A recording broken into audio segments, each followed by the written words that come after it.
From America's heartland, it's Prodigy Bowlers Tour, celebrating junior bowling and elevating junior bowlers. Today, episode 170, the 2024 Kansas City Open Invitational. 5 players have qualified for the TV finals, but only one can claim the Division I championship today. Here are the 5 finalists. In the opening match, the number 5 qualifier, Caden White of Lee Summit, Missouri, will face the 4 seed, Thomas Futrell of Lawrence, Kansas. The winner of that match will challenge our number 3 qualifier, Rhett Ryman of Kansas City, Kansas. That winner will go on to meet the number 2 qualifier, Ethan Deal of Shawnee, Kansas. And the winner of that match will bowl for the championship against Nolan Nash of Greenwood, Missouri. He's our tournament leader and the defending champion. One of these 5 gifted players will be crowned the Division I champion at the 2024 KCO Invitational and will sign the coveted trophy pin on Prodigy Bowlers Tour. We welcome you once again to Olathe Lanes East in Olathe, Kansas, home of the best doggone year-round youth bowling program in the Kansas City area, and the home to some of the best adult bowling leagues in the greater Kansas City area as well. I don't know where you're watching from, but if bowling alleys in your area are struggling to stay busy, they might want to come to Olathe to see how they do things here, because this bowling center is almost always hopping, thanks to the hard work of General Manager Eric Maxwell and Youth Coordinator Susan Fashing Lowe. But today, we're here for the final Kansas City Open tournament of the 2023-24 bowling season. And for that, we give thanks to KCO Chairman Lee Miller and his awesome board of directors. Today, we'll be bringing you the Division I championship round. On our next edition of Prodigy Bowlers Tour, we'll bring you Division II. Of course, as with all Kansas City Opens, there were 5 divisions that competed today, but at the KCO Invitational, the field is made up only of those players who participated in the minimum number of KCO tournaments throughout the season to meet the eligibility requirement for the KCO Invitational. As always, players bowled 6 games of qualifying, 3 in the morning, 3 in the afternoon, with the top 5 advancing to the stepladder finals. Here's how Division I's qualifying round went down. As you can see, Nolan Nash has led from the very first game when he started his qualifying round with a 245, then followed that up with a pair of games in the 250s. But Rhett Ryman was right there on his tail. After a lukewarm start with a 204, Rhett fired back-to-back games in the 270s. Ethan Deal also started strong with a pair of 233s to begin the tournament. And both of the Douglas brothers, PJ and Anthony, were inside the cut line. Caden White, one of the players who's making a bid for Player of the Year, was back in the pack, hoping for a strong afternoon block to get into the stepladder. And last month's champion in St. Joe, Tashawn Clark, rounded out the top 10. But then, following the afternoon block of qualifying, we saw a bit of a shakeup. Nolan Nash and Rhett Ryman both cooled off a bit, while Ethan Deal kept his foot on the gas and seized the 2 seed. And the Douglas brothers, who returned from lunch literally at the very last second to make their afternoon starting time, fell back, while Thomas Futrell moved up from 5th to 4th, while Caden White made a big move from 9th to 5th. So here's how it lays out for the Division I championship round, with Caden and Thomas meeting in match 1. And like in all stepladders, the winner keeps advancing as long as he keeps winning. So here we go with match 1. Our number 4 qualifier, Thomas Futrell of Lawrence, Kansas, bowling against the 5 seed Caden White of Lee Summit, Missouri. Thomas, you may recall, appeared on the March Adult Youth Doubles Tournament telecast at Aaron's Family Fun Center in Belton, Missouri, where Thomas and his partner Ken Caudell Jr. finished second. And Thomas's opponent, the 5 seed, Caden White, well, he and his partner Lonnie Frederick won the December Adult Youth Doubles Tournament here at Olathe Lanes East. And Caden also picked up a second victory this season when he won the April Point Tournament at Crown Lanes in Leavenworth. And if it seems like Caden White has become a fixture on Prodigy Bowlers Tour, that's because this is the 11th KCO event of the season, and he's made the stepladder finals in 7 of them. Oh, but not with shots like that. Caden begins with an errant throw wide of the mark, and he leaves the 210 split. It can be made. Put the ball over on the left side of the 2-pin and send it over into the 10, but boy, this is not the way you want to start the match. Oh, he goes with a backup. Nearly gets it, but that's an open frame to start. And now Caden gets to sit down and stew about it, while Thomas Futrell shows us what he's got.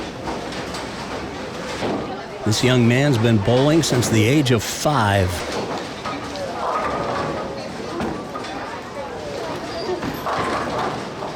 Looked like it was crowding the head pin just a little bit, but it held line just enough, and that's 10 in the pit. Take another look at this guy's game. Tall, lanky kid, nice straight arm swing, straight back, straight through, out to about 6 at the break point. Looks like a strike to me. His high game, 279. High series, 758.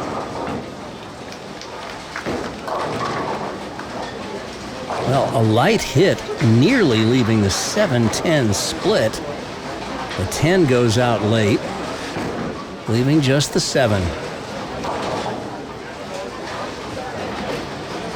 Thomas's only appearance on Prodigy at the Adult Youth Doubles Tournament in March. He also throws a backup at his spares. Takes out the 7, no problem.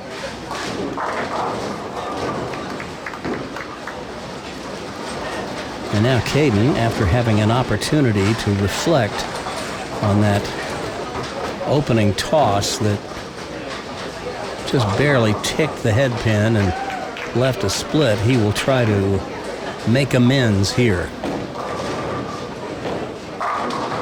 And that's pretty good recovery there, I'd say. Caden's 17 years old. Thomas is 16. Caden's only been bowling since he turned 12. But he has a slew of tournament wins. He's won 4 KCOs, 3 HOAs, that's the Heart of America, another youth bowling tournament group that holds tournaments regularly in the Kansas City area.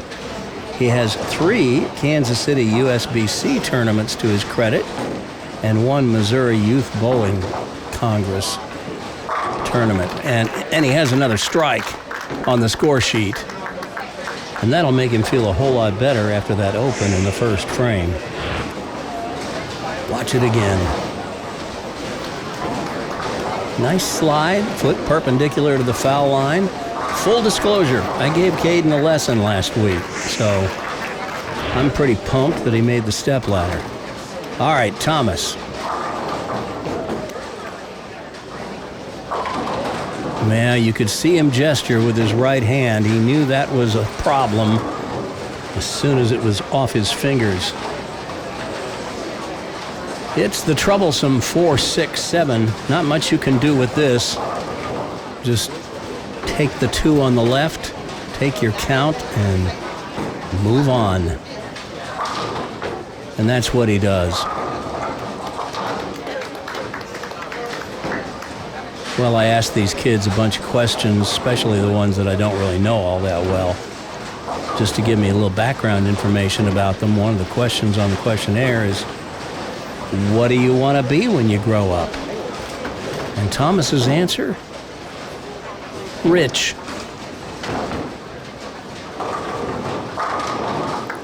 Throw enough shots like that, there might be a pathway to riches for Thomas in bowling. Here's his footwork, 6-step approach. We don't see that all that often on Prodigy. Over about 12 at the arrows, out to about 5. And that is right in the hole.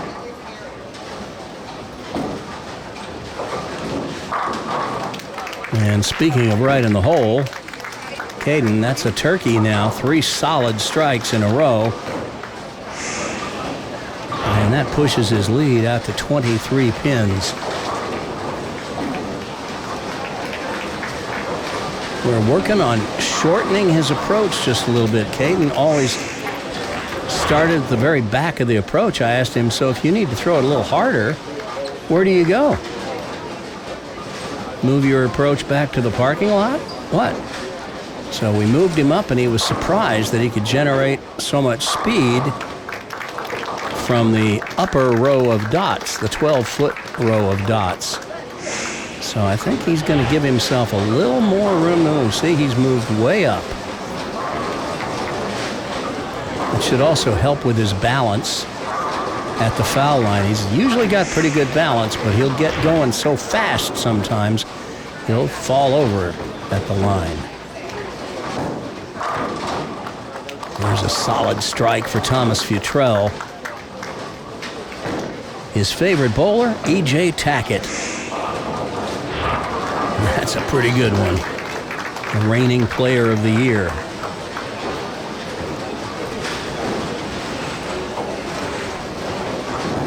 He's got good balance at the line. Almost all of these players who you see in the stepladder finals on Prodigy, usually in pretty good balance at the foul line. They wouldn't be this successful if they were falling off balance.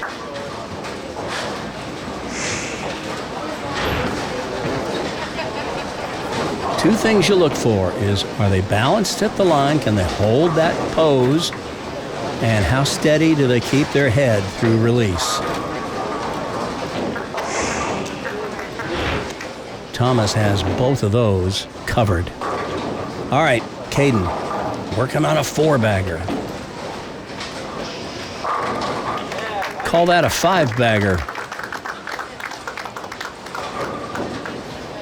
Now, sometimes you'll see two-handers kind of jerk their head through a little bit more than I like to see. But if they can keep it steady through the release, Caden's getting better at it. It's one of those things that he really wants to work on. And what we worked on last week with shortening his approach, slowing his feet down just a little bit, all that kind of plays into better balance at the foul line and a steady head through release. All good things. Rips the rack there. And whatever it was that happened to him in the first frame that caused that errant throw, he has fixed it. Watch his reaction to this one. I think he liked it. He doesn't usually show you much, but he's burning on the inside. There's another solid shot for Thomas Futrell.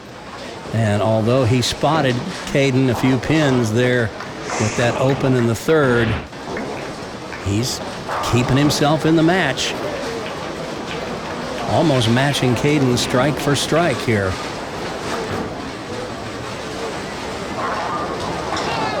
Thomas plays it a little straighter than Caden. Doesn't have quite the rev rate.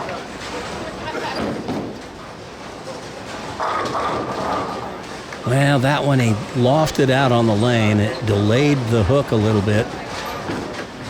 And as a result, the ball didn't quite make the corner at the end to slap out the 10 pin. So he'll go cross lane at it.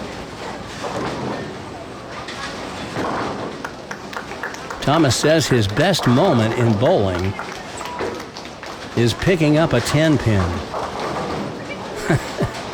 I think some of us can relate to that.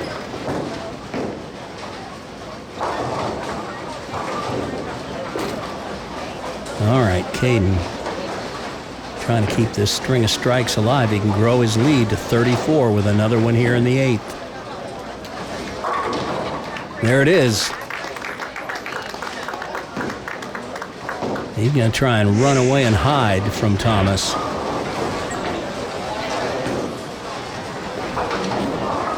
Comes right through the back of the ball.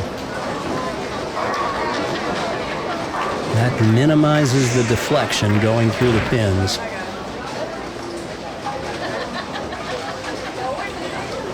Caden's best moment in bowling was when he shot 300. And he says meeting Belmo and Norm Duke. Well, that was a little unlucky. A light hit. And leaves the somewhat unusual 4-8. Got to be careful with this one. Playing from the right side of the lane, that gap between the 4 and 8 gets pretty large. It's easy to chop. But I tell you what, going down the left side of the lane with a slight backup, that makes it a lot easier if you've got that shot in your bag of tricks. That's a good one to have.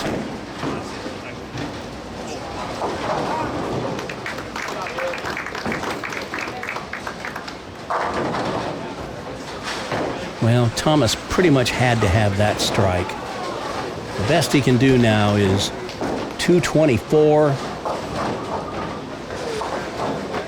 Caden is sitting at 217 before he throws the next ball. And there it is, the dreaded missed 10 pin. Thomas knew as soon as he let it go. That hands the match to Caden White.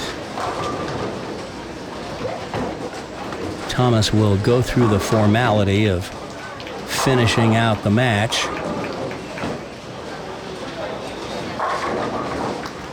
Gets a blower to take out the 7.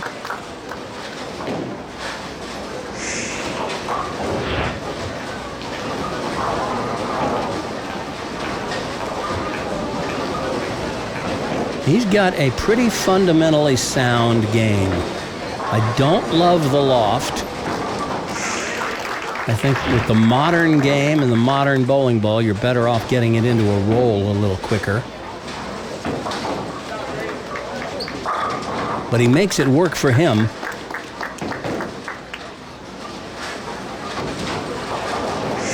He's going to finish with a 213 if he strikes here in the 12th. Take a look again at that strike in the 11th. See, there's that loft. Still, it made the turn at the end just enough to kick out the 10. Finish strong.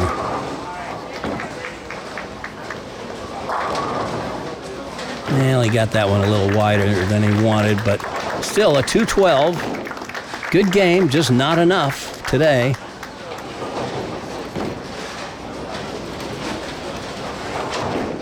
The players you see on our left, that's Division 3. We will recap how their stepladder played out when we get to the end of the show.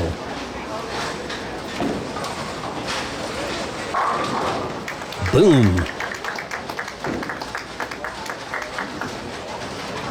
Well, when the match has already been banked, it takes all the pressure off. You can throw a nice, smooth, relaxed shot.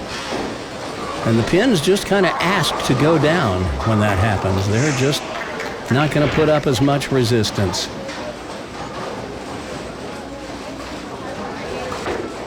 Possible 257.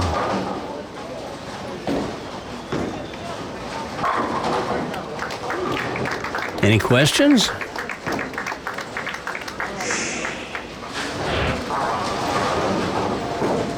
He's in the 250s. That's with an open to start. That's pretty good.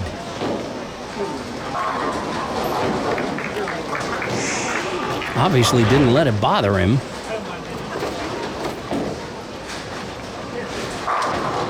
.257.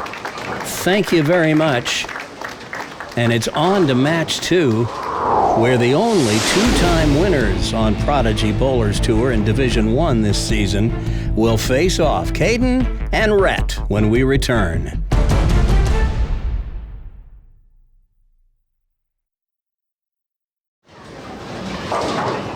Coming up on June 23rd at the 2024 Prodigy Bowlers Tour Tournament of Champions, we'll announce the winner of the 2023-24 PBAA, that's Prodigy Bowlers Across America, Player of the Year Award. This is the most prestigious award we can bestow on a player, as it's an acknowledgement that their performance stood above all the rest throughout the season. It's voted on by a select panel of judges and by Prodigy viewers just like you. Voting is now open and will remain open until June 22nd at 12 noon Central Time. Here's how to cast your vote for PBAA Player of the Year.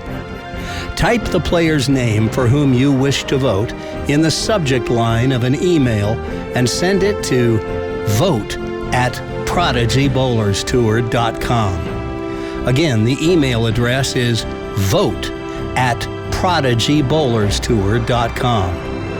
Then be on the lookout for Prodigy episode 172, the 2024 Prodigy TOC, when we'll announce the winner.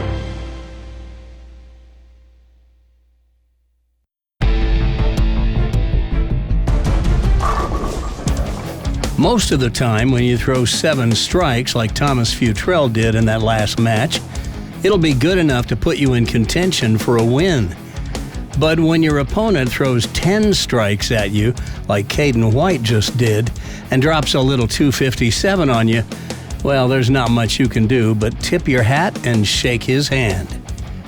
Thomas did have a couple of opens, but the second one came after the match was pretty much out of reach. So Thomas Futrell will have to wait till next season to visit the winner's circle on Prodigy. In the meantime, it's Caden White who's advancing to match 2, where he'll now face the 3 seed, Rhett Ryman. Caden and Rhett are the only 2 players in Division 1 who have won twice this year on Prodigy Bowlers Tour, which puts them squarely in the race for PBAA Player of the Year. If you look at the analytics, it's a tight race. Caden has a strong lead in points and holds the edge with more appearances in the stepladder finals this season. But Rhett has the edge in average and has had one of the most spectacular moments of the season when he ran the stepladder in January and won the championship match over Nolan Nash 276 to 268 when he dropped 11 strikes. So with the race for Player of the Year so tight, head-to-head battles could play a key role in separating the 2 of them. In January, Rhett got the better of Caden, 258 to 219, on the only occasion that they've met on Prodigy this season. That is, before now. So Caden would love to seize this opportunity to even that score right here, right now. Back in February, Rhett's mom, Brandy, had her car in the shop getting some work done, so she had to borrow Rhett's sister's car, Reagan, and she had it parked at work, and it was stolen. In the trunk of that car was Rhett's entire bowling ball arsenal. He lost everything. Police finally recovered the car, but it was trashed, and all the bowling equipment was gone. So he has an all-new arsenal that he's been having to get used to here in the last couple of months, and he seems to have gotten used to it. And he begins with a powerful strike here in match 2. Take another look at that 4-step approach. Rhett's more of a planter than a slider. Out to about 6 at the break point, and man, you couldn't bury it any deeper in the pocket. All right, Caden gonna need to bring his A game, I think.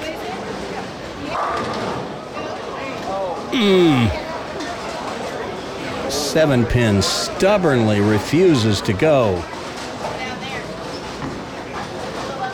Wow.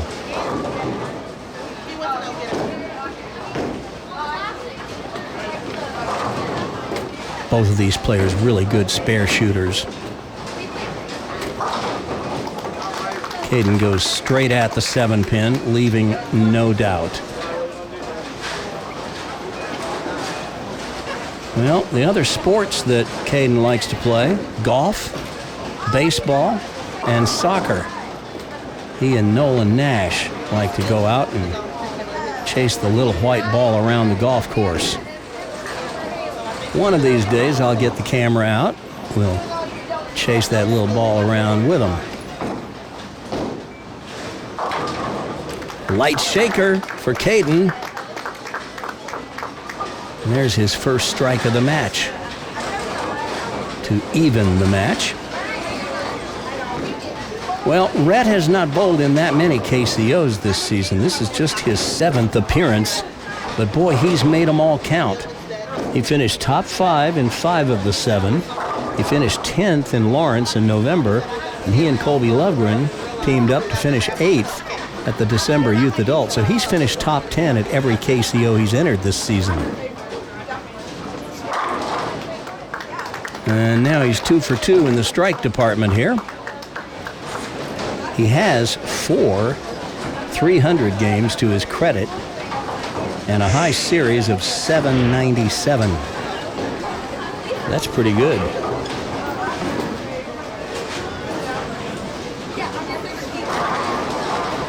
The only thing you're going to leave when you hit him there is a trail of tears.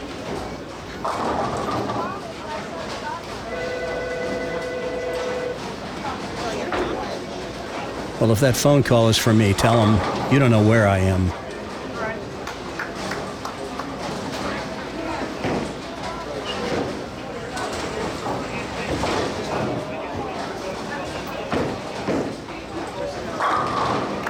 There's another one.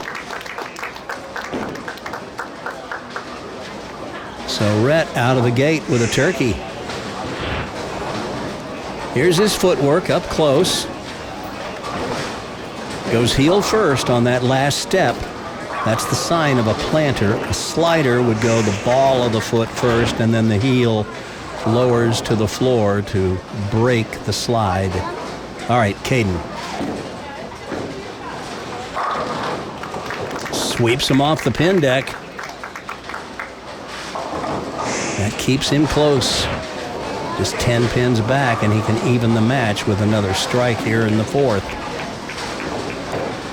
That went all the way out to about 5, but no problem bringing it back.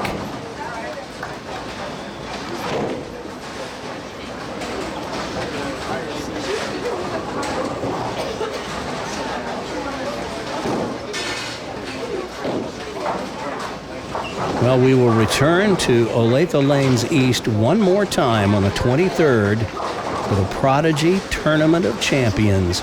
Look for that to drop in early July.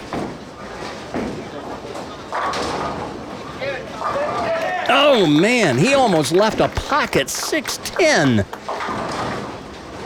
Can't say I've ever seen that. The 6 went out very late. Watch this. Watch the 6-pin just barely fall.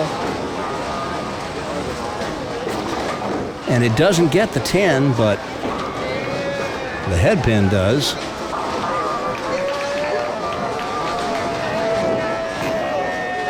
And that is some kind of messenger right there. All right, Rhett working on a turkey. That is a 4-bagger to start. And he looks very locked in.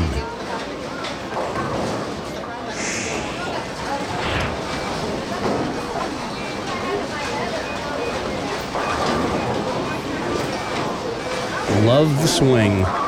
Just like a one-hander, straight back and straight through.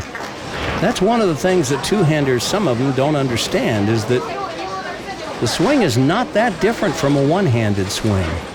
The only difference is you got your left hand on it until the very end. But you want that swing to go straight back, straight through, just like you would if you were swinging it one-handed. Just like that. It's all about the swing plane. Keep that ball and that arm in the same plane, going back and coming through. That's beautiful. Rhett has opened with a 5-bagger.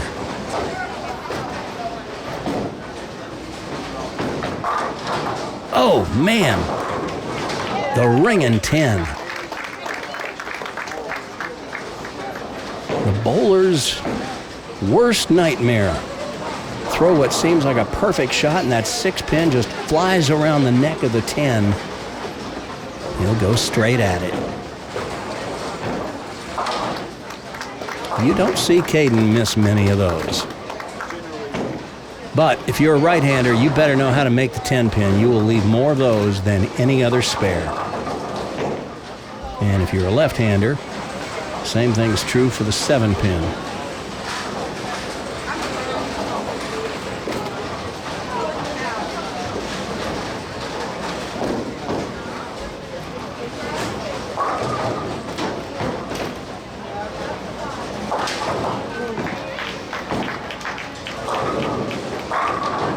There's another solid hit.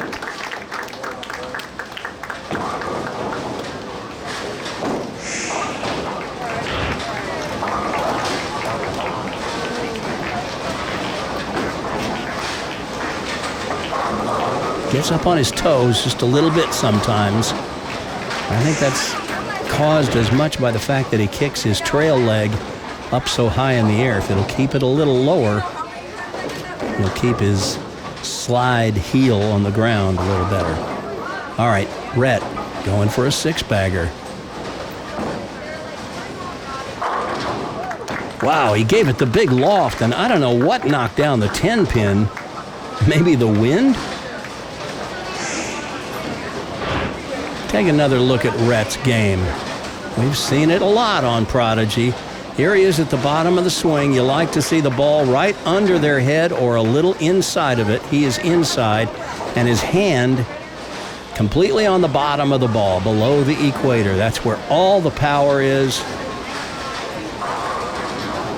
And wow, those pins are just stepping aside. He's halfway to 300. And he gets the 10 to go again in some sort of mysterious way. Watch this. It's going to be the 6-pin that gets it. A little more conventional than the time before. He's asking for it to get up, and that 6-pin just cooperates, nudges out the 10. Caden's bowled a good game, and yet he finds himself 41 pins in arrears. There's another solid strike. That'll cut into Rhett's lead a little. But Rhett is just giving him no margin for error at all.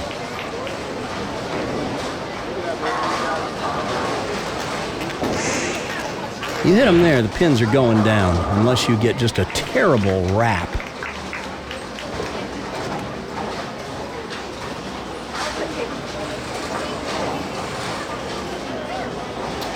This is probably pretty smart for Caden. It's like he's slowing things down. I know he's waiting for Haley Hill on the lane to our left in Division 3, but slowing things down might just kind of cool Rhett's jets a little. Well, Caden gets one of those mysterious strikes like what Rhett had on the right lane a couple of moments ago. Watch this again. What gets the 10-pin? Surely the 6 pin had something to do with it, but it looks like maybe the ball knocked over the 10. Something deflected over there and knocked out the 10. It wasn't the 6. That's a little unusual, but looky here. Look at all these strikes on the score sheet. My goodness. These kids can really roll that rock.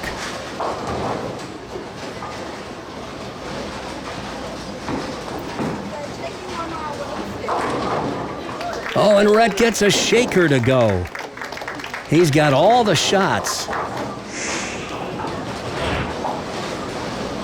Watch that one again. This time it's going to be the head pin that goes to the left wall. I think the ball is actually going to get the 5. The head pin gets the 4, 7, and 8. Whatever it takes. He's got the front 8.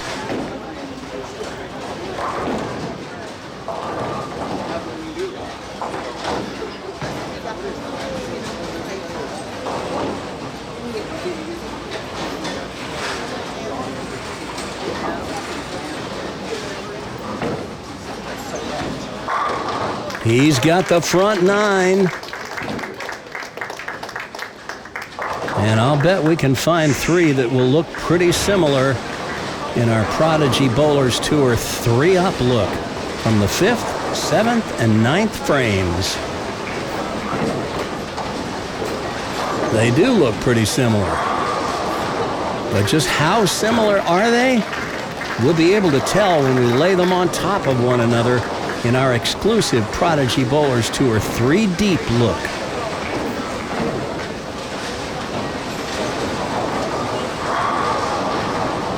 The pinfall might have been a little different on the 3 strikes, but Rhett's approach, very similar. All right, Caden's back is to the wall now. And he just keeps firing. That's all you can do.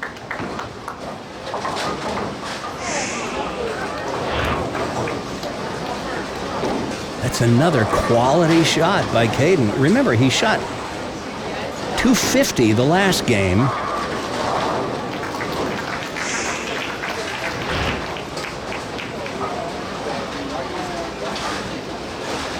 He's got 7 out of the first 9 strikes, and he's trailing by 31 pins going into the 10th frame.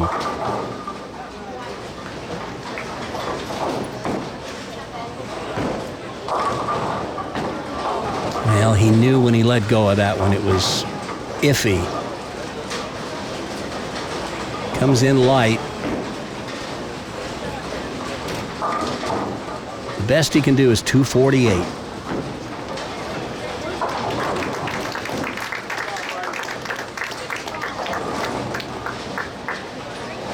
That's probably not going to be enough, but you never know.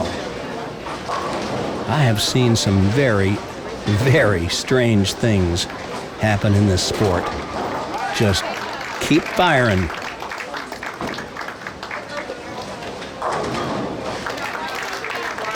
That's a 248. And whether it is good enough or not, well, we're about to find out, but it's a good game. But now, Rhett Ryman with an opportunity to do something that's only been done once in the 8 years we've been on the air with Prodigy Bowlers Tour. A natural 300. He's got the front 9. And there's the front 10. That's only been done a couple of times on Prodigy Bowlers Tour. Now, we've had 2 9-pin no-tap 300s on Prodigy, one of them by Darren Vance and Logan Fossum in an adult youth doubles tournament, and Logan Mathis bowled a 9-pin no-tap 300, but Logan Mathis also holds the only natural 300 game ever bowled on Prodigy back in 2019. Rhett needs 2 more strikes to become the second to do it. There is strike 11. And if this doesn't make your heart pound a little bit, I don't think you're really into bowling. Boy, and I tell you what, he's only had like one shaker this whole match. They've all been solid in the hole like that. He has been going slower and slower with each shot, and you know he's going to take his time on this one. This strike for a perfect game, 300.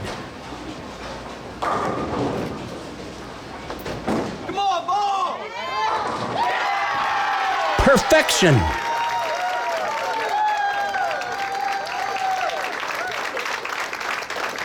Rhett Ryman gets the second ever natural 300 on Prodigy Bowlers Tour. Watch the 12th strike again.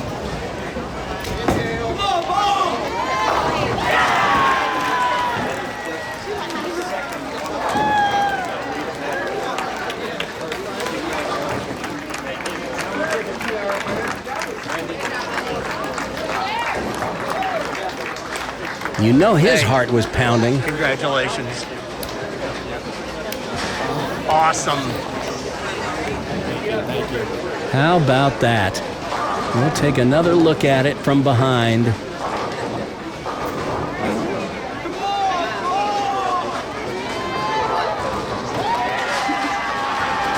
It's been 5 years since we've had one on Prodigy Bowlers Tour, and Rhett Ryman gets the first 300 game on Prodigy since we moved the show to Kansas City. How about that? I'll be honest with you, I've been kind of wondering when we were going to get one because these kids have been close. Rhett had an 11-strike game earlier this year in January when he beat Nolan Nash in the championship match, 276 to 268. Rhett had 11 strikes, and he left the bucket in the middle of the match. But holy moly, whoa, Nelly.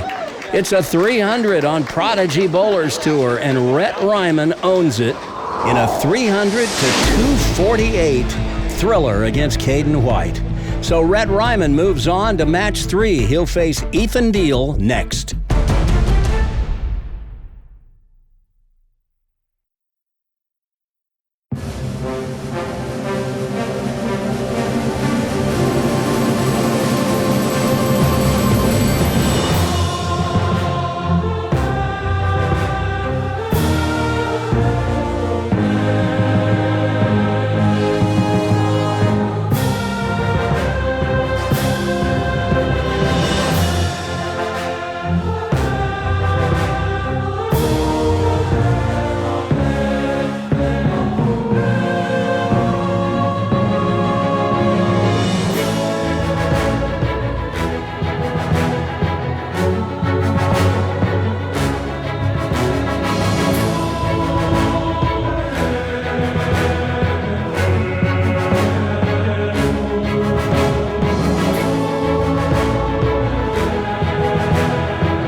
It's not every day you get to see a bowling match that ends with one player winning by 52 pins, and still somehow the match has you on the edge of your seat till the very end. But that's what we got, as Rhett Ryman bowled just the second natural 300 game ever on Prodigy, and the first since the show moved to the greater Kansas City area. Caden White's 248 would have won most matches, but as you saw, Caden was the first on his feet after Rhett threw the 12th strike. It was one of those moments on Prodigy Bowlers Tour that we'll remember forever and probably will replay again and again. But now the tough challenge begins for Rhett. Following up a 300 with another strong game is often quite difficult, as bowling a perfect game can leave you emotionally drained. We'll see what Rhett has left in the tank as he moves to match 3, where his next opponent is Ethan Deal. Full disclosure, Ethan was one of my pre-tournament picks because I knew he'd been bowling out of his mind lately, and he's at his home bowling center here at Olathe Lanes East, where he's part of our youth program. Whether Ethan lets Rhett intimidate him coming off that 300 game remains to be seen. But I can tell you what I was always thinking whenever I was about to face an opponent who just uncorked a monster game. I always said, thank goodness they got that out of their system before I had to bowl them. These two are both on top of their games, so I would expect them to give us a really competitive match. I think the only thing left to be concerned about is, will Rhett have anything left in the tank after that 300? And it looks like the short answer is yes. All right, Ethan Deal. His only other appearance on Prodigy Bowlers Tour came in November when he was in Division II. He actually started the year in Division II. But he wasted no time. By December, he was Division I, and he's been knocking on the door making the stepladder finals. He finished 7th in January, 6th in March at the Point Tournament. And I'm telling you, don't sleep on this kid. He's got 3 300s to his credit, a 771. He's been bowling since he was 5. He's part of our youth program here at Olathe Lanes East. This kid can really roll it.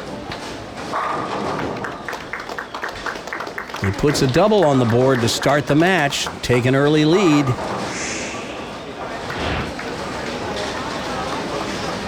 Here's his footwork. Little drift to the left. Nice, smooth release. He's kind of flown under the radar through much of this season, but I saw some of his scores here in recent weeks and thought, this kid's going to break through at the KCO one of these days soon, maybe this week. And looky here. Oh boy. Feast or famine, I guess. He starts with 13 in a row on Prodigy and then leaves the 7-10.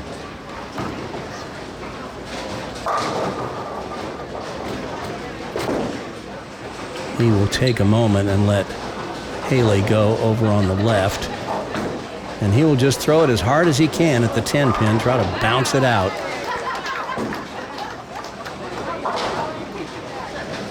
But it's an open frame. Had to happen sooner or later, I guess. Nobody strikes on every shot.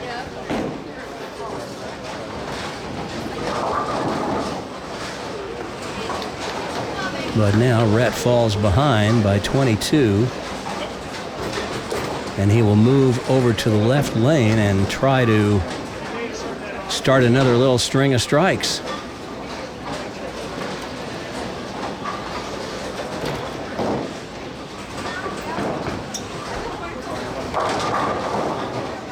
Nearly had the 2-8-10. But the 10 goes out, and he's left with the 2-8, which is no walk in the park, but at least it's a little more makeable.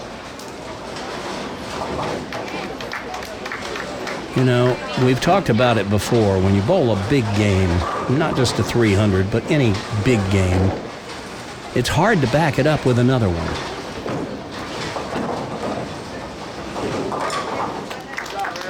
And when it is a 300, boy, it just takes so much out of you. The emotional investment and the focus and concentration, you have to pour yourself into it to bowl a perfect game, and then to come back and try to bowl another great game behind it. It's tough.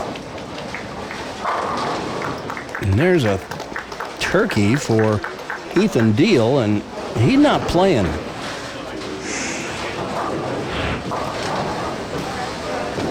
He's like, I know, most of you don't know me, but I can bowl a little too. Guarantee you the kids at Olathe Lanes East know him. They know he can bowl.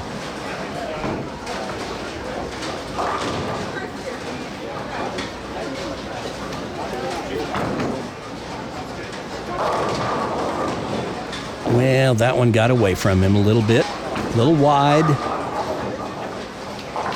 And now he has the 2-4-10. We saw the 2-10 earlier today. You want to put the ball on the left side of the 2-pin. The ball will get the 4.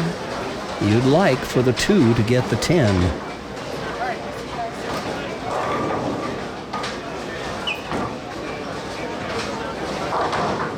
He gave it a pretty good go, but a little too heavy on the 2-pin means an open frame, and that tightens the match somewhat. Brett now trailing by 17 pins, working on a spare.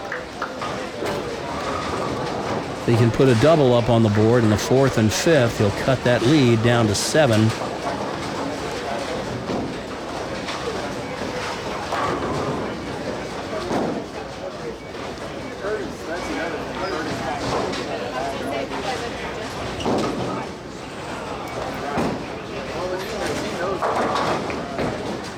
Looked like that was a little inside of his target as soon as he let it go.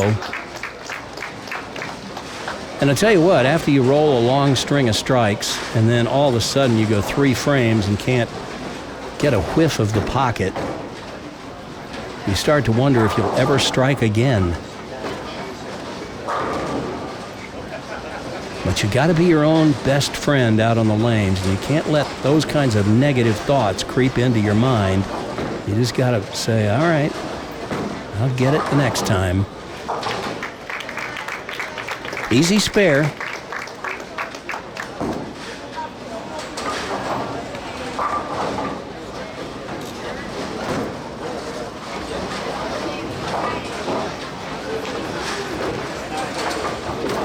Brett says his best moment in bowling is when he won state as an individual. He's talking about the state high school bowling tournament. That was last season.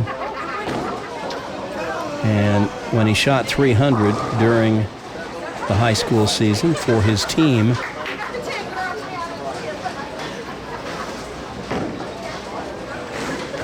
He's really been taking his time today.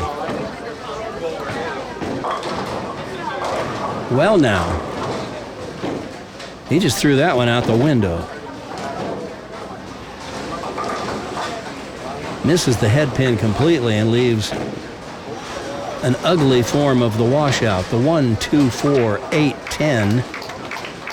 You make it by putting the ball on the left side of the 1 pin. Throw the 1 into the 10. The ball will get the 2 and 4, and the 2 will get the 8.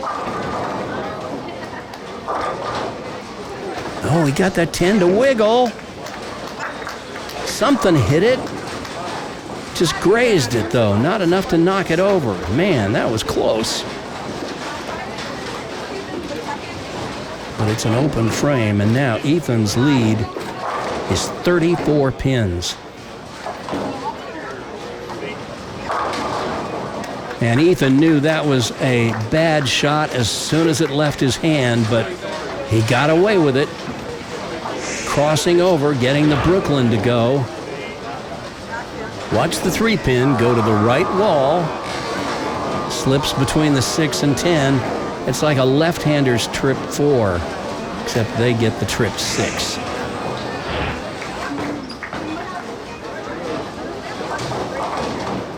Parker Bone would have been proud of that hit. Ethan is only too happy to take it. That's a better shot. That's as good as it can be done. And that gives him a double to extend the lead. Watch this one. As a coach, somebody throws a shot like that, you say, well, just do that.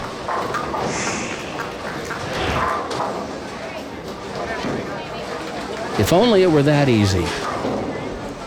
All right, Rhett needs to regroup here. He's gone 4 frames without a strike.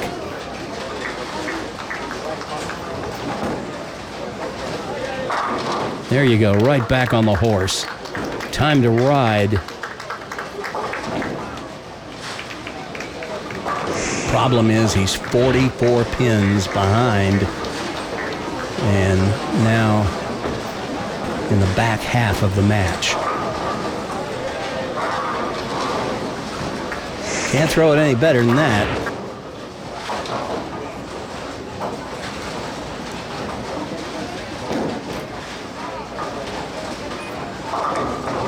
He needs to string a few here and hope that Ethan cools off a little.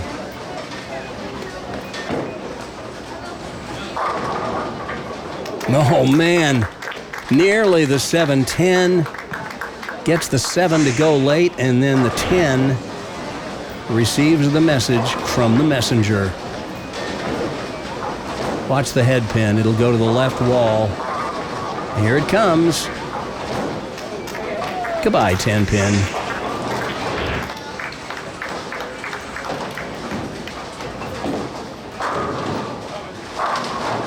There's another strike for Ethan. He's not going away.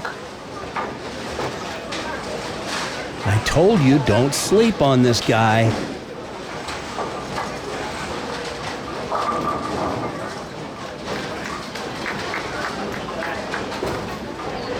But he's never been in this position before on Prodigy Bowlers Tour or in Division 1 at the KCO.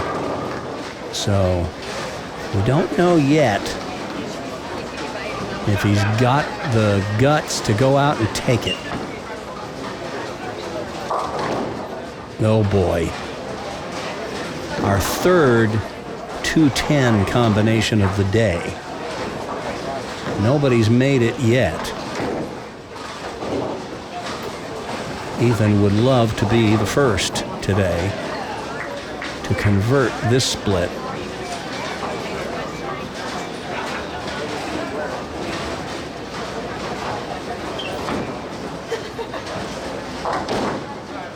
Well, another one just a little too thick on the 2-pin.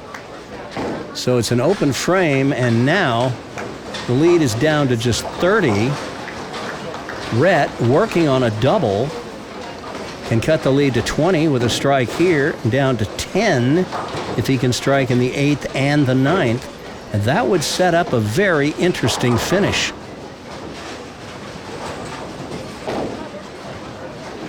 But he's got to get strikes to make that a reality.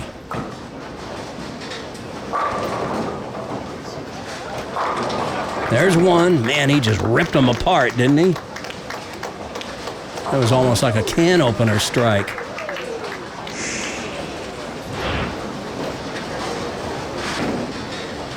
This ball is going to tear through those pins like a hot knife through butter. Watch this. Boom. All right, one more strike here in the 9th. And he can cut Ethan's lead down to just 10 pins. And then it'll be game on.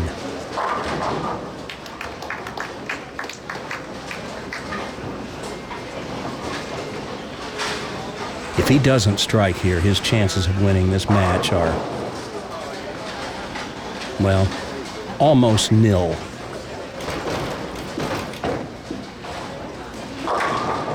But he rips them apart.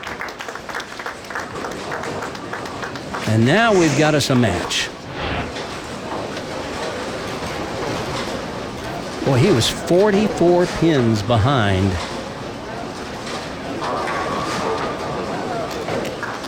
And then he fought back. And now the lead is down to just 10. But look at this. Ethan says, I got this.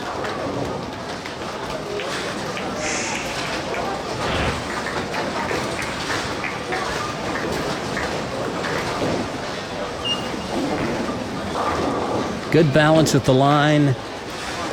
Kind of rears up a little bit. I don't love that. But there's much to like about his game. A possible 231 would shut out Rhett Ryman. How about that?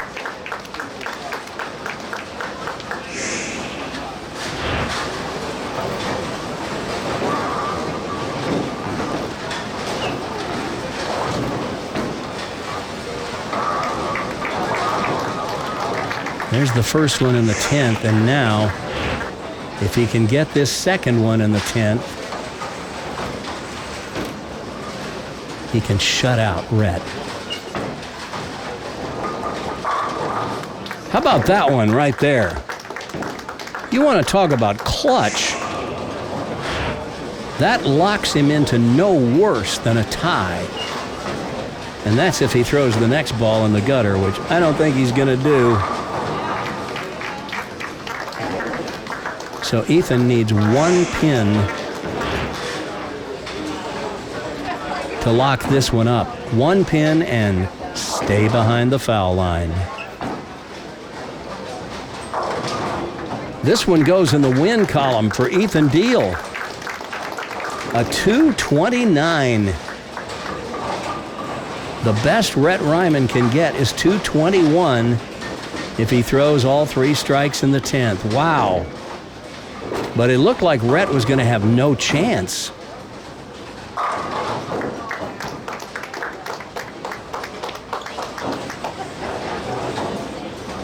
Going to have to send in a forensic team to see what happened in the second, third, fourth, and fifth frames to Rhett Ryman. Because that's what did him in.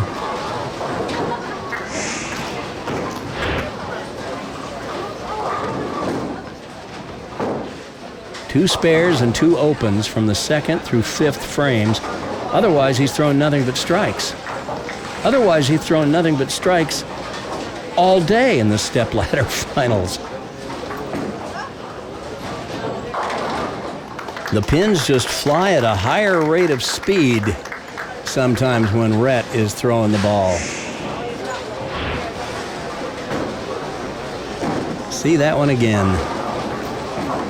You're watching it in slow motion, and those pins will still be flying pretty fast. Look at that. That's 50% speed. A strike here for 221 and an 8-strike game to go along with his 12-strike game the match before. But it's Ethan Deal who's going to be moving on.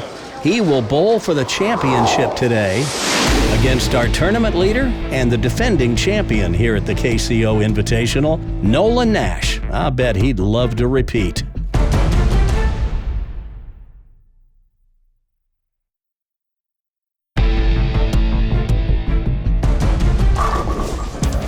Rhett Ryman comes from as far back as 44 pins to bring it down to just 10 pins, only to see Ethan Deal regroup, find his line again, and shut him out in the 10th. So despite his 300 game in the stepladder finals, it turns out it's not Rhett Ryman's day after all, and we won't get another match between Rhett and Nolan, at least not today. Instead, it's Ethan Deal who's moving on to the championship match, where he'll now face our tournament leader, Nolan Nash, for the title. Ethan is looking to win for the first time on Prodigy Bowlers Tour, and Nolan is looking to join Rhett Ryman and Caden White as the only two-time winners in Division I this season in an effort to make a case for winning Player of the Year honors again. Nolan is also the defending champion at the KCO Invitational and took the lead after the very first game of qualifying this morning. So he's not only hoping to repeat, but he's also hoping to go wire to wire. But Ethan's been bowling like a madman lately, and I don't think the moment is too big for him. One of these two players stands about 20 minutes away from winning a Smart Scholarship prize of $1,350. Rest assured that whoever wins it will have to earn it, because I don't think either one of these young men is very likely to give it away. Nolan making his 5th championship round appearance on Prodigy Bowlers Tour this season.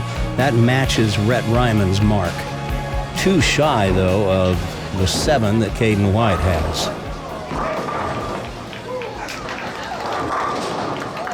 And he begins with a shot very similar to the ones that he threw in qualifying today. He threw lots of those.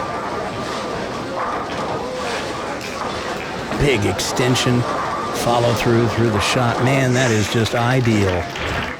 There is so much to like about Nolan's game. All right, Ethan Deal. Well, he cut that one a little short. And so it was a little left of the mark. Goes high. He leaves the 10 pin. That could have been most anything.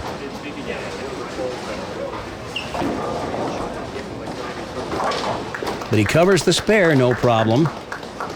I mentioned that Ethan began the season in Division II. He bowled the October and November KCOs in Division II, finishing 19th in October in Gladstone. And then he made the stepladder finals, qualifying 3rd and finishing 4th in Division II in November when we went to Lawrence. He's been close to making the stepladder finals in Division I since, but it hadn't happened until today. And here he is bowling for the title at the biggest tournament the KCO offers, the Kansas City Open Invitational. Here's a fun fact. The KCO has awarded over $50,000 in scholarship money throughout the season, including all the point tournaments and at today's KCO Invitational. They will hand out about $26,000 in scholarship awards today at the KCO Invitational. That is quite something. And that is quite something as well. Another strike from Nolan. Gee, all this guy did was shoot the all-time Prodigy scoring record for 4 games back in October, 992. Thank you very much.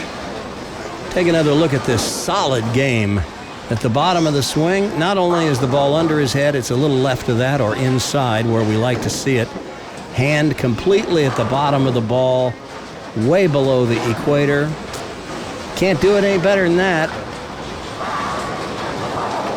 And he's so accurate. He just hits what he's looking at. And as two-handers go, his head is about as steady as any of them. And when you keep your head steady, you can keep your eyes on the target a whole lot better. You can hit what you're looking at.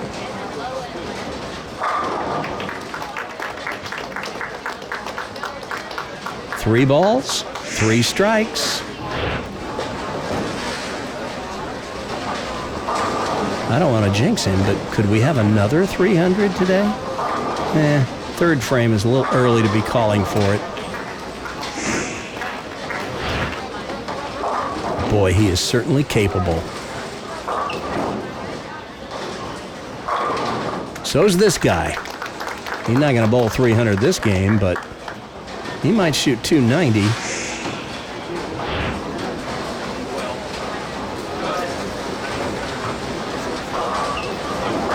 Ethan says he started bowling when his parents took him to the bowling alley. His favorite player, Jason Belmonte, Says when he grows up, he wants to be a sports photographer. Any kid with a bent for the media like that is aces with me.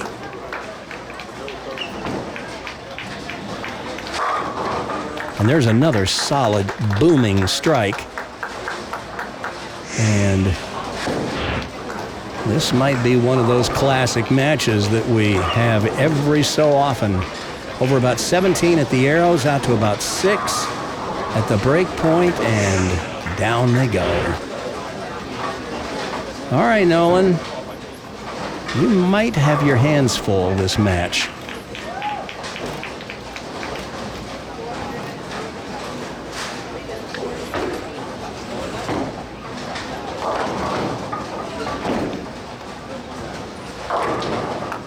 Light shaker, wall shot, takes him. Well, Nolan has a 300 to his credit. His high series, 821. Anytime your high series starts with the 8, you know you're doing a lot of things right. You don't shoot 821 by luck.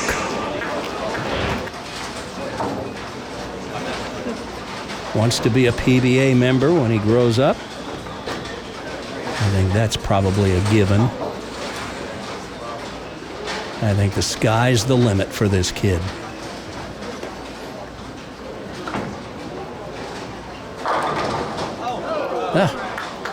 How did that stay up?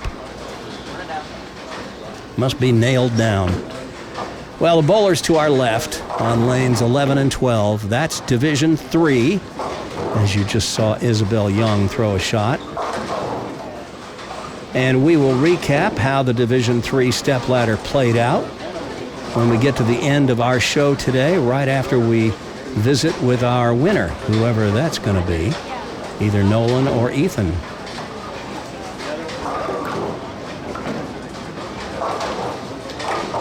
Good thing they put that extra coat of paint on that 7-pin.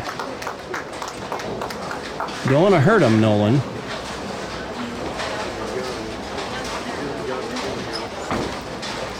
All right, Ethan with a chance to take the lead here halfway through the championship match with a strike.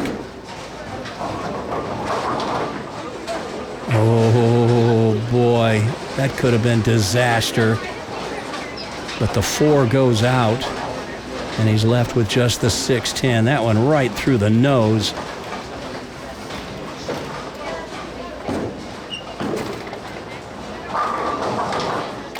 And he covers the spare. So that keeps the match close. Just 11 pins separating these two. Ethan says his best moment in bowling is when he won the Kansas State Regionals with his high school bowling team. You find a lot of Kansas kids mention high school bowling as their best moment in the sport. Boy, he slipped or stuck at the foul line. I have heard some complaints about the approaches today. It's a little warm and sticky in here, and synthetic lanes are kind of known for getting sticky when the humidity goes high. You see that he did, in fact, stick, and boy, that can be disconcerting for a player. You expect to slide, and then you hit the foul line, and there ain't no slide. It's all stick.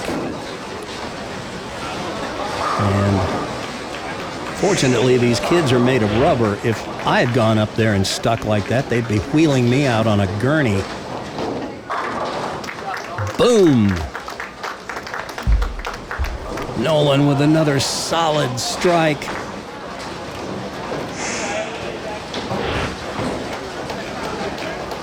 Says it was his mom who got him started bowling.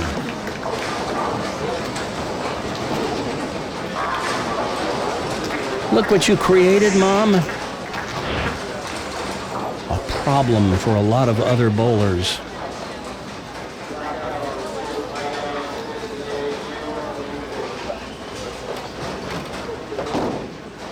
Nolan with a second place finish in September, a first in October, a second in January, a third in February, and now he's going to finish first or second today. That is a pretty great season. 10-pin, don't even think about standing. Nolan has other plans for you. You want to see something that really makes Nolan's game special? I don't see a lot of kids doing this. Look at the deep knee bend. He's got his butt down. See a lot of them with it up. And that deep knee bend. Now, would I like to see his foot not pointed so far to the right and instead pointing a little more in line with the boards? Well, yes, I would. But you can't argue with the results.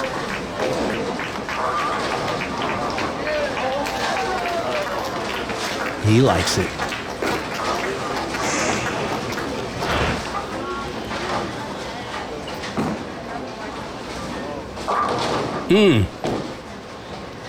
That one got away from Ethan a little bit.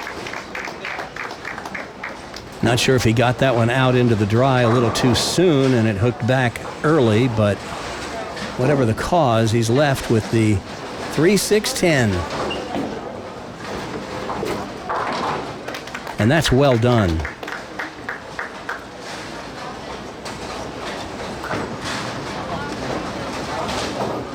I can't take credit for Ethan, even though he bowls in our program at Olathe Lanes East. There's several coaches there. They're all terrific. And I haven't really contributed much to Ethan's success, but he has certainly come a long way in the 2 years that I've been coaching there. There's another solid strike. So he keeps himself in it. Trailing by 21, but we're getting late.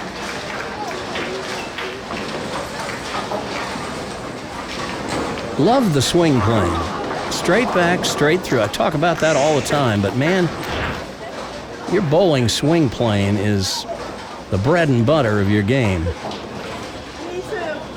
All right, Nolan working on a double. Can extend the lead to 31 with a strike here in the 8th.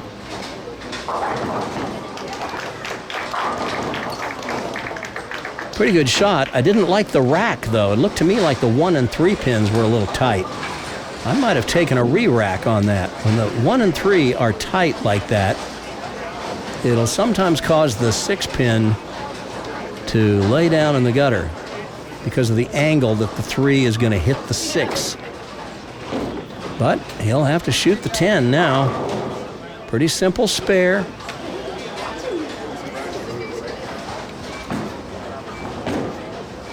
Oh, well now, that was unexpected. And that tightens the match considerably. Just 8 pins now, and look at this. With Ethan Deal working on a strike in the 8th, he has the advantage. He could strike out and shut out Nolan, no matter what Nolan does here in the 9th. Things could get very interesting here all of a sudden.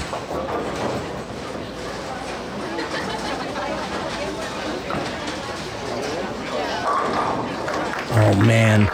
He pulled that one about 2 boards left of where he meant to throw it. But it's set. Watch this shot.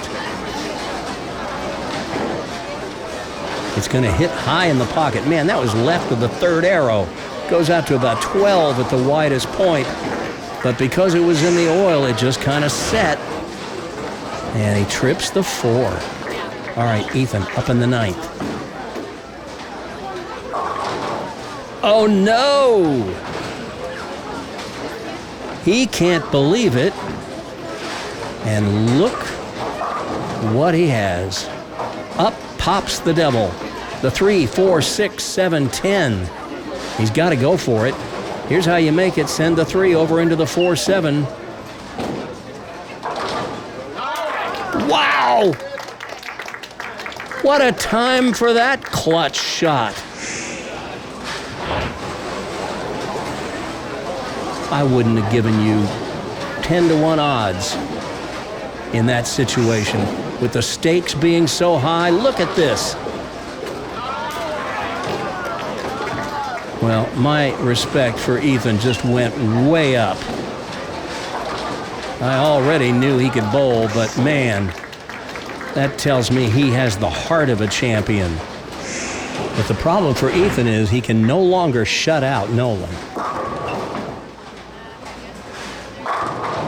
He can, however, shoot .228 with 3 strikes in the 10th, and Nolan is only going at a .226 pace. So if Ethan can throw all 3 strikes in the 10th, he would at least force Nolan to get the first strike in the 10th to win. Boy, leaving that split really kind of messed up his plans, but boy, making it kept him in the match and at least gives him a chance. He can take the lead with a strike here in the 11th.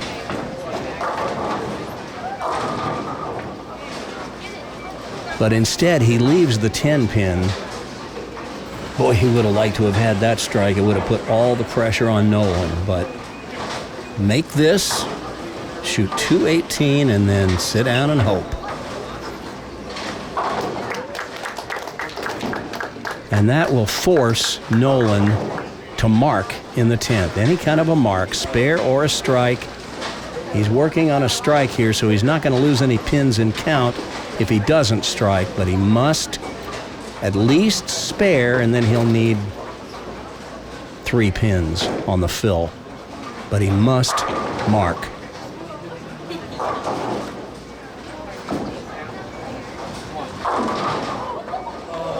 Oh my gosh! What kind of a break was that? Look at this. He has the bucket. The 8 falls forward, takes out the 2, and it spreads the 4 to the left. Maybe a ½ inch. That's not going to make this split any easier for sure. But he must make it, or Ethan wins.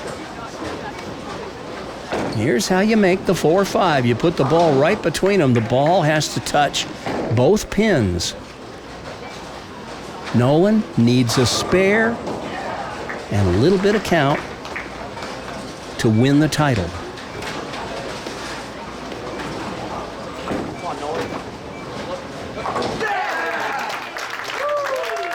I just can't say enough good things about these young people that bowl on Prodigy Bowlers Tour. They never cease to amaze me. Nolan Nash, with his back to the wall, must make the 4-5 that's even been split a little farther apart. He's like, okay, I got it. All right, not to put too fine a point on it, but still needs 3 pins. And dare I say it, stay behind the foul line.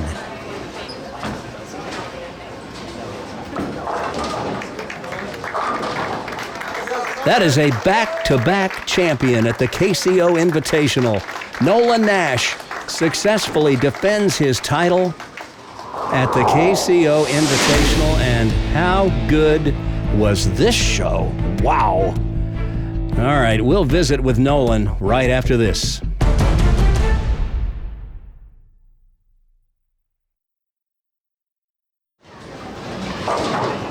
Coming up on June 23rd at the 2024 Prodigy Bowlers Tour Tournament of Champions, we'll announce the winner of the 2023-24 PBAA, that's Prodigy Bowlers Across America, Player of the Year Award.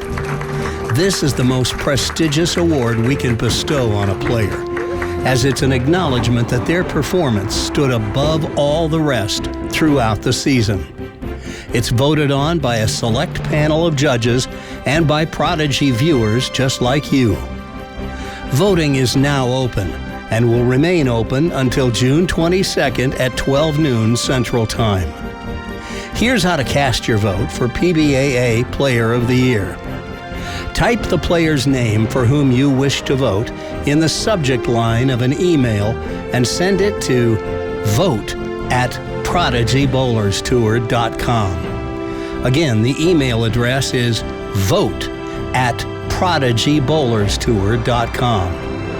Then be on the lookout for Prodigy episode 172, the 2024 Prodigy TOC, when we'll announce the winner.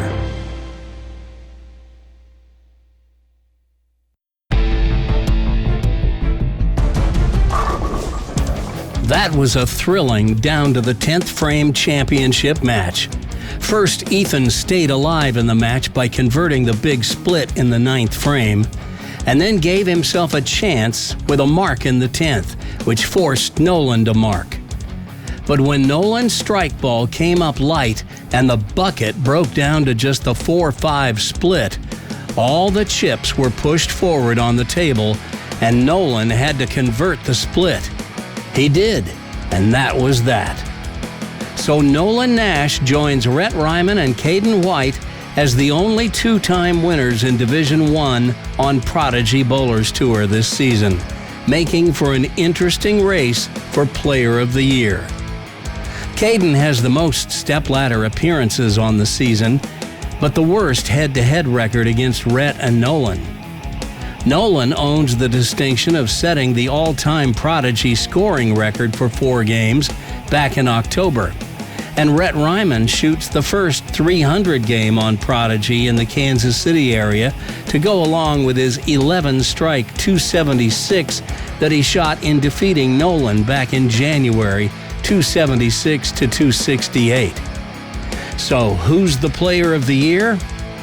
You can cast your vote by typing the name of the player for whom you'd like to vote into the subject line of an email and sending it to vote@prodigybowlerstour.com.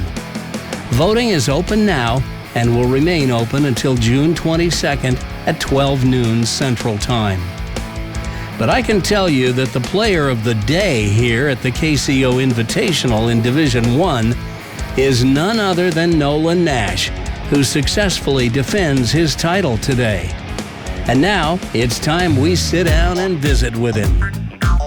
Just below the logo on the Prodigy Bowlers Tour coveted trophy pin is the signature of Nolan Nash, who's won now. Is this twice? Or is it twice this season? Invitational? No, this is... Oh, just for this one? Have you already won once?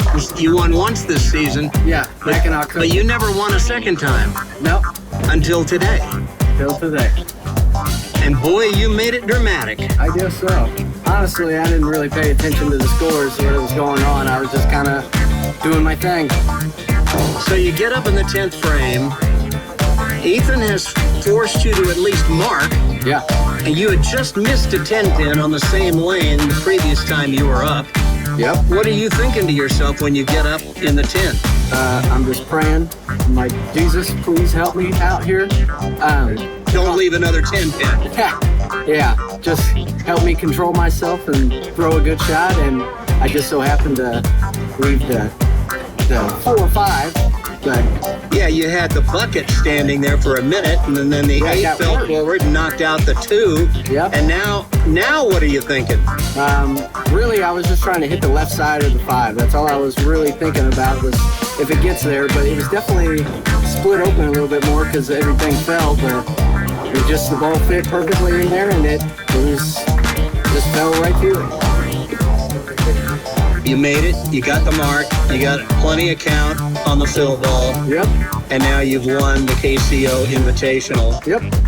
And you did. You won this thing last year. I did. Yeah, I won it last year. I also picked up the 210 in the Invitational last year. I had to pick up another big split to win. No, that was the 410. Oh, yeah, the 410. Shot. You made the 410 last year. I'd forgotten that, but Yep. You sure did. Yep, in the Invitational last year, too. So I guess it's my signature thing to split in the biggest tournament of the year.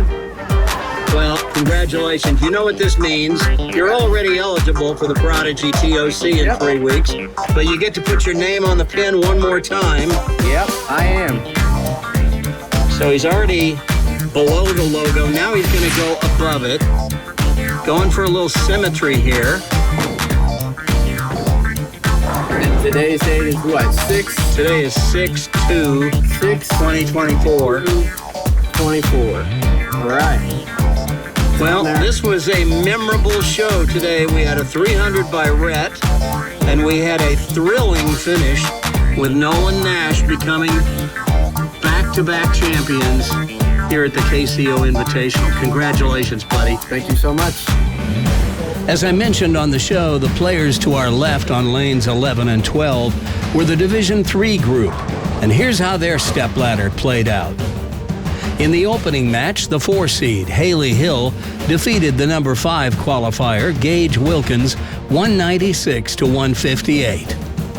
Then in match 2, Haley defeated the 3 seed, Annalise Keeler, 177 to 165. But in match 3, Haley Hill's winning streak came to an end when the 2 seed, Isabel Young, knocked her out by a score of 227 to 193. And in the championship match, it was tournament leader Bryce Isaacson who finished the job he started, defeating Isabel Young 205 to 143 to claim the Division III crown.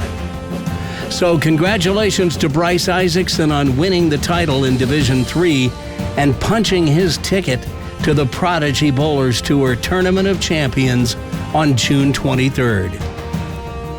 On our next edition of Prodigy Bowlers Tour, we'll bring you the championship round in Division II at the KCO Invitational, and we'll recap the results in Divisions 4 and 5. And then on June 23rd, as I mentioned, we'll be back here at Olathe Lanes East for the 2024 Prodigy TOC, where the winner of the Scratch Division will claim the Charles Bostic Award, and the winner of the Handicap Division will get the Hunter Moffat Award, while the winner of the final showdown between them will win the grand prize they've all been aiming at all season long, the coveted trophy pin. The next KCO will be held in September. For more information about the Kansas City Open, including entry forms, visit their website at www.kansascityopen.com. Be sure to leave a thumbs up on this video and smash the subscribe button and ring the notification bell so you'll receive notifications whenever we post new content. Also, please leave a comment down below. Just don't leave a spoiler giving away what happens on the show. Leaving a comment helps the YouTube algorithm grow our channel. If you'd like to support the work that goes into producing Prodigy Bowlers Tour, become a Prodigy patron. For just $5 a month, you'll get early access to all our full-length episodes. And for only $10 a month, you'll not only get early access, but you'll also get your name in the closing credits as an executive producer, just like they do in Hollywood. Visit www.patreon.com/Prodigy Bowlers Tour and follow the instructions to become a Prodigy patron. And to keep up with all things Prodigy, both in season and outside the KCO season, join the Prodigy Facebook group. From any page on Facebook, type the words Prodigy Bowlers Tour into the search bar and hit enter. That'll take you to a page where you'll be able to submit a request to join the group. But for your request to be approved, you'll need to be sure and answer the 3 screening questions. They help us ensure that you're a real human being and not a Russian spam bot. Nobody wants to admit those into the group. So that's a wrap for this edition of Prodigy Bowlers Tour. Remember, we'll be back with one more episode of Prodigy from the KCO Invitational. That's episode 171, the Division II stepladder. And then all that's left this season will be the Prodigy TOC. So until next time, this is Coach Randy reminding you to stay behind the foul line and keep kicking out the corner pins, not the foul lights and ball returns. And I'll talk to you again on episode 171. Until then, go get your bowl on.